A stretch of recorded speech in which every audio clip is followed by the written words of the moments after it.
Good afternoon students. आज हम कक्षा 8वीं में विषय हिंदी, इस विषय में पाठ क्रमांक 18 दोहा अष्टक, इसे हम आज की वीडियो में समझेंगे। रहीम द्वारा लिखित यहाँ पर अष्टक हमें दिए गए हैं और प्रस्तुत पद्य पाठ में कुल मिलाकर 8 दोहे हैं, इसलिए इसे हम दोहा अष्टक कहते हैं। रहीम ने यहाँ पर हमें 8 दोहे दिए हुए हैं, इसलिए उसको अष्टक, दोहा अष्टक इस प्रकार से कहा जाता है। ये सभी दोहे जो है वो नीतिपरक है, इनसे हमें एक प्रकार से व्यवहारिक ज्ञान हमें प्राप्त होता है। सबसे पहले हम रहीम का परिचय करते हैं, इसके बाद हम दोहे को समझते हैं। रहीम का पूरा नाम अब्दुल रहीम खान खाना था। वे अकबर के दरबार के 9 रत्नों में से एक रहीम था। एक सफल कवि के साथ साथ वे कुशल प्रशासक और एक सेनापति भी थे। रहीम कलम और तलवार दोनों के धनी थे। उन्हें हिंदी, संस्कृत, अरबी और पारसी भाषाओं का रहीम को बहुत ही अच्छा ज्ञान था। इन्होंने अपने दोहे में विविध दृष्टांतों द्वारा जिंदगी के रोज रोज के अनुभव को केंद्र में रखकर मनुष्य को अपना आचरण परिमार्जित करने का लोगों को उपदेश दिया है। लोगों ने हमारे व्यवहारिक जीवन में किस प्रकार से व्यवहार करना चाहिए, ये समझाने का प्रयास रहीम करते थे। ये संकलित दोहे में मन की व्यथा और मन में ही रखना चाहिए। दूसरे के घर जब तक मान है, सम्मान हमें प्राप्त होता है, तब तक हमें ठहरना चाहिए। अभिमान रहित और दूसरों को दुख हमें कभी भी नहीं पहुंचाना चाहिए। ऐसी वाणी हमें बोलना चाहिए कि लोगों को अच्छे लगे। बिगड़ी बात बिगड़े दूध के समान लाख प्रयत्न करने पर भी नहीं बनती है। इसलिए रहीम ने हमें बड़े सुंदर ढंग से दृष्टांत देकर हमें यहाँ पर समझाने का प्रयास रहीम ने करवाया है। चलिए हम उनके द्वारा दिए गए अष्टक को समझते हैं। पहले पंक्ति में रहीम ने क्या कहा है? रहीमन निज मन की बिथा मन ही राखो गोय, सुनी अठ लइये लोग सब बाटी न लइये कोय। रहीम जी कहते हैं कि मनुष्य को अपने मन का जो दुख है वो मन में ही छुपा कर रखना चाहिए। रहीमन निज मन की व्यथा, मन की जो भी व्यथा है वो मन ही रखो गोय, वो मन में ही रखना चाहिए। सुनी अठ लइये लोग सब बाटी न लइये कोय। लोग हमारी दुख की बात सुनकर इटलाएंगे। कोई भी व्यक्ति हमारे दुख का भागीदार कभी भी नहीं होता है। इसीलिए हमारा जो दुख है वो किसी को नहीं बताना चाहिए। हमारा दुख देखकर लोग हमारी हंसी उड़ाएंगे, मजाक उड़ाएंगे। इसलिए रहीम जी कहते हैं कि हमारा जो दुख है, रहीमन निज मन की व्यथा मन में ही रखो। हमारा जो दुख है, हमारी जो व्यथा है वो हमें हमारा मन में ही रखना चाहिए। सुनी अट लइये लोग सब बाटी न लइये कोय, क्योंकि अपना दुख का भागीदार अपने सिवा दूसरा कोई भी नहीं रह सकता है। इसलिए दूसरे को अपना दुख बताने से कोई फायदा नहीं होता है। इस प्रकार का भाव रहीमन पहली पंक्ति में हमने समझाते हैं। नेक्स्ट पंक्ति में कहते हैं कि सर सूखे पंछी उड़े और सरन समाई, दीन मीन बिन पंच के कहू रहीम कह जाई। रहीम जी कहते हैं कि जब तक तालाब सूख जाता है तब तक आसपास रहने वाले पक्षी दूसरे तालाब की शरण में लेते हैं। क्या कहते हैं? सर सूखे पंछी उड़े। अगर तालाब अगर सूख जाएगा तो पंछी वहाँ से उड़कर चले जाएंगे, क्योंकि शरण समाई दीन मीन बीन पचके कहू रहीम कह जाई। लेकिन मछलियाँ जो है पंख न होने के कारण वो कहाँ जाए? देखिए मित्रों, पंछी तालाब सूख जाने पर एक जगह से दूसरी जगह जाकर दूसरे तालाब में उसका आस्वाद ले सकते हैं। एक तालाब अगर सूख भी जाए तो दूसरे तालाब में जाकर वो अपना जीवन व्यतीत कर सकता है। लेकिन बेचारी जो मछलियाँ हैं जिनका जीवन पानी में ही होता है, और वही तालाब अगर सूख जाए तो मछली कहाँ जाए? क्योंकि मछलियों को पंख नहीं होते हैं। इसलिए दीन मीन बिच पचके कहू रहीम कह जाई। जिन मछलियाँ को पंख नहीं होते वो मछली कहाँ जाए? पक्षियों तो उड़कर चले जाएंगे, पर मछली कहाँ जाए? इस प्रकार का भाव रेम ने हमें इस पंक्ति में कहा है। इस पंक्ति में कहते हैं कि रईमन तब लगिए ठहरिए दान मान सम्मान घटल मान देखिए जब ही तुरत ही करिए पयान। रहीम जी हमें क्या कहते हैं कि हमें लोगों के घर कब तक रहना चाहिए? जब तक उन लोगों के घर में हमें मान सम्मान मिलेगा तब तक हमें उन लोगों के घर में रहना चाहिए। किसी व्यक्ति को तब तक ठहरना चाहिए कि जब तक उसे वहाँ पे सम्मान प्राप्त हो। रईमन तब लगी ठहरिए दान मान सम्मान। जब तक उन्हें सम्मान प्राप्त होता है तब तक उनको उनके घर में रहना चाहिए। घटल मान देखिए जब ही, जब उसका मान घटने लग जाएगा तुरंत ही करिए पयान। तब उसने वहाँ से पयान करना मतलब प्रस्थान कर लेना चाहिए। तब वहाँ पे उन्हें नहीं रुकना चाहिए।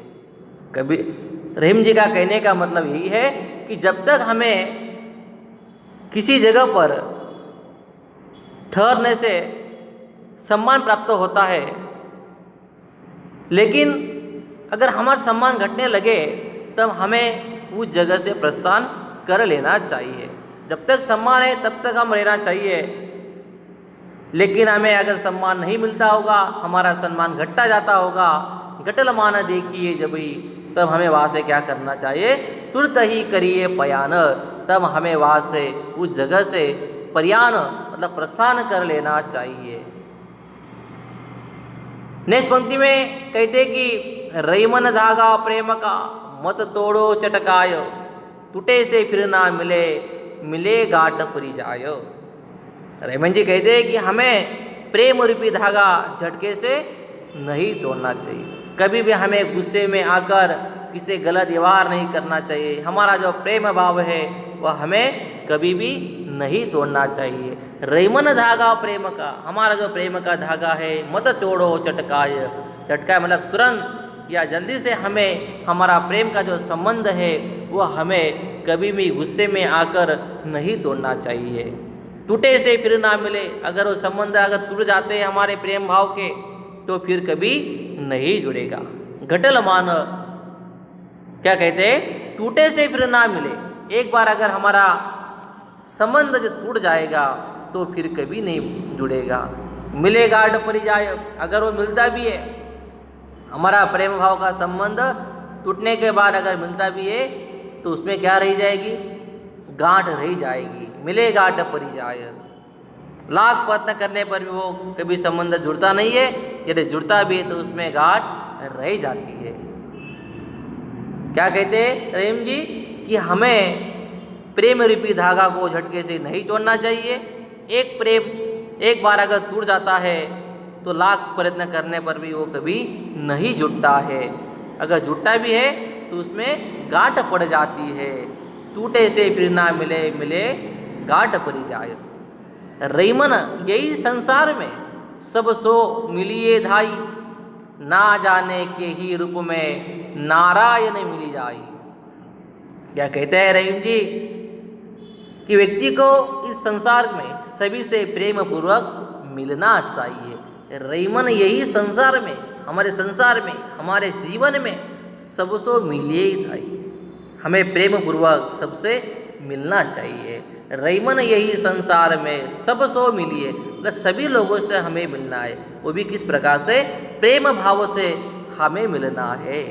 ना जाने के ही रूप में नारायण मिल जाए। हमें क्या पता है किस रूप में नारायण भगवान को हमारा दर्शन हो जाए। क्या पता है कि हमें नारायण के दर्शन हो जाए? हमें किसी को पता नहीं होता है। ना जाने के ही रूप में, किस रूप में नारायण मिल जाए, किस रूप में हमें नारायण भगवान मिल जाए, ये हमें पता नहीं है। इसलिए रहीम जी कहते हैं कि हमें सभी लोगों से इन संसार में प्रेम पूर्वक व्यवहार करना चाहिए, सभी से प्रेम भाव से मिलना चाहिए। पता नहीं कि हमें नारायण भगवान का भी कभी दर्शन हो जाए, ये हमें भी पता नहीं है। वाणी ऐसी बोलिए, मन का आपा खोय, औरन को शीतल करे, आपहु शीतल होय। रहीम जी कहते हैं कि व्यक्ति का अपना गर्व त्याग जो है वो कर कर, गर्व का त्याग कर कर हमें किसी से भी बात करना चाहिए। ऐसा करने से क्या होगा? बोलने वाले और सुनने वाले दोनों को उनसे सुख मिलेगा। ऐसी वाणी बोलिए, हमें ऐसा बोलना चाहिए लोगों से, ऐसा व्यवहार करना चाहिए। मन का आपा खोए, हमारा मन का जो आपा है, मतलब घमंड जो है, अभिमान। आपा का मतलब क्या होता है? घमंड जो है, अभिमान जो है वो नष्ट हो जाए। अगर हम प्रेम भाव से एक दूसरे से बात करेंगे तो क्या होगा? मन का आपा, मन का जो स्वाभिमान है, जो घमंड है, जो अभिमान है, वो चला जाएगा। इसलिए क्या कहते हैं रहीम जी? ऐसी बानी बोलिए, मन का आपा खोय। हमें ऐसा बोलना चाहिए कि हमारा मन का घमंड चला जाए। औरन को शीतल करे, आपहु शीतल होए। हमें दूसरे को शीतल करना है, दूसरे से अच्छा व्यवहार करना है जो आपको लगता है। आपहु शीतल होए, खुद को भी अच्छा लगे, दूसरे को भी अच्छा लगे। इस प्रकार का व्यवहार हमें लोगों के साथ करना चाहिए। हम चाहते हैं कि किसी व्यक्ति ने मेरे साथ अच्छा व्यवहार करना चाहिए। जब हम ऐसे चाहते हैं तब दूसरों के प्रति भी अच्छे से अच्छा व्यवहार करना चाहिए। इसलिए उन्होंने कहा है कि बानी ऐसी बोलिए, मन का आपा खोय। हमें ऐसा बोलना चाहिए कि मन का घमंड दूर हो जाए। औरन को शीतल करे, आपहु शीतल होय। हम दूसरों को शीतल करना है, शांत करना है, और हमें भी शांत हो जाना है, एक दूसरे से प्रेम भाव हो जाए। दोनों रहीमन एक से, जब लो बोलत नाही, जान परत है काक पीक, ऋतु वसंत के है माही। रहीम कहते हैं कि कौवा और कोयल जब तक बोलते नहीं है तब तक हमें समान दिखाई देते हैं। दोनों रहीमन एक से, हम एक ही लगते हैं, हमें पता ही नहीं चलता है कि कौवा कौन है और कोयल कौन है। दोनों रहीमन एक से, जब लो बोलत नहीं, जब तक वो बोलते नहीं है, जब तक उनका आवाज़ नहीं आता है तब तक हमें पता नहीं चलता है कि इसमें कोयल कौन है और कौवा कौन है। तब तक हमें एक प्रकार से समान दिखाई पड़ते।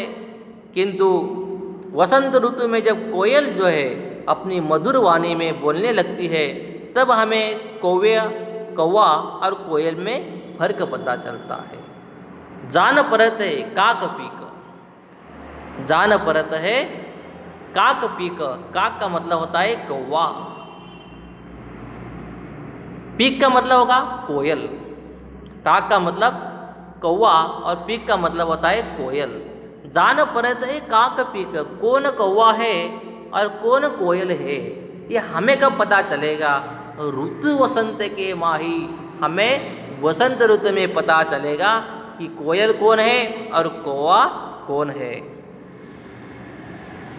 इस प्रकार रहीम जी हमें कहते हैं कि हमें कौवा और कोयल तब तक नहीं पता चलता जब तक वसंत ऋतु में कोयल जो है अपनी मधुर वाणी में बोलने लगती है, तब हमें पता चलता है कौवे और कोयल में फर्क कैसा है, ये हमें पता चलता है। ये दोए से रहीम ने गुणी व्यक्तियों और मूर्खों के बीच का यहाँ पे अंतर स्पष्ट कर दिया है। कौवा कौन है और कोयल कौन है, अच्छे और बुरे लोग कौन है, ये हमें जानना चाहिए। इसलिए उन्होंने कहा कि दोनों रही मन एक से, दोनों हमें एक जैसे लगते थे जब लोग बोलत नहीं, जब तक कोयल और कौवा बोलते नहीं थे। जान परत है काक पीक वसंत ऋतु के माही, जब वसंत ऋतु में कोयल अपनी मधुर वाणी से बोलने लगती है तब हमें पता चलता है कि इसमें काक कौन है और पीक कौन है, मतलब कौवा कौन है और कोयल कौन है। बिगड़ी बात बने नहीं लाग करो किन कोयो, रईमन बिगड़े दूध को मथे न माखन होय। इस लास्ट पंक्ति में रहीम जी क्या कहते हैं कि यदि कोई बात एक बार बिगड़ जाती है तो उसे लाख प्रयत्न करने पर भी वो नहीं सुधरती है। बिगड़ी बात बने नहीं, एक बार अगर बात बिगड़ जाए तो बनता नहीं है। इसलिए कहा बिगड़ी बात बने नहीं, एक बार अगर कोई चीज़ बिगड़ जाती है और फिर से बनती नहीं है। लाख करो किन कोय, भले तुम उसके लिए लाख प्रयास करो तो भी वो चीज़ नहीं बनती है। रईमन बिगड़े दूध को मथे न माखन होय। उन्होंने कहा कि अगर बिगड़े हुए मतलब फटे हुए दूध को मतने से भी उसमें हमें मक्खन नहीं मिलेगा। माखन का मतलब मक्खन, बिगड़े दूध को, अगर एक बार दूध खराब हो जाएगा तो उस खराब दूध से हमें माखन कभी नहीं मिलेगा। बिगड़ी मतलब जो बिगड़ा हुआ जो दूध है उस दूध से हमें कभी भी माखन नहीं मिलेगा। इसलिए हमें कोई चीज़ गलत हो जाए उनसे पहले सावधानी रखकर हमें लोगों से अच्छे व्यवहार करना चाहिए।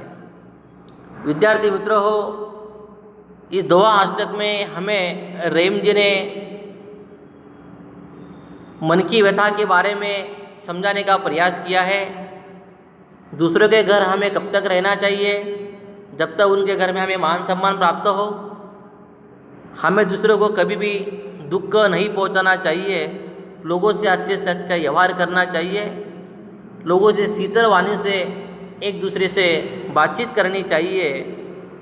क्योंकि मनुष्य जीवन में अगर कोई भी एक चीज़ बिगड़ जाती है, कोई भी संबंध बिगड़ जाए तो फिर से वो संबंध नहीं बनते हैं। इसलिए हमें हमारा संबंध प्रेम भाव अच्छे से अच्छे बने रहे। इसलिए रहीम जी ने हमें समाज में किस प्रकार व्यवहार करना चाहिए, ये दोहे के माध्यम से रहीम जी ने हमें यहाँ पे समझाने का प्रयास किया है। विद्यार्थी मित्रों हो, आपको वीडियो देखकर, फोटोकॉपी देखकर दोहा अष्टक को और अच्छे से समझाने का प्रयास करवाना है। इसी पाठ के ऊपर आधारित स्वाध्याय को आपको हिंदी की कॉपी में आपको प्रश्न उत्तर को लिखकर याद करना है। गाला की फोटोकॉपी देखकर आपको गाला आपके गाला में भरना है। आज की वीडियो में विद्यार्थी मित्र ही इतना ही। धन्यवाद।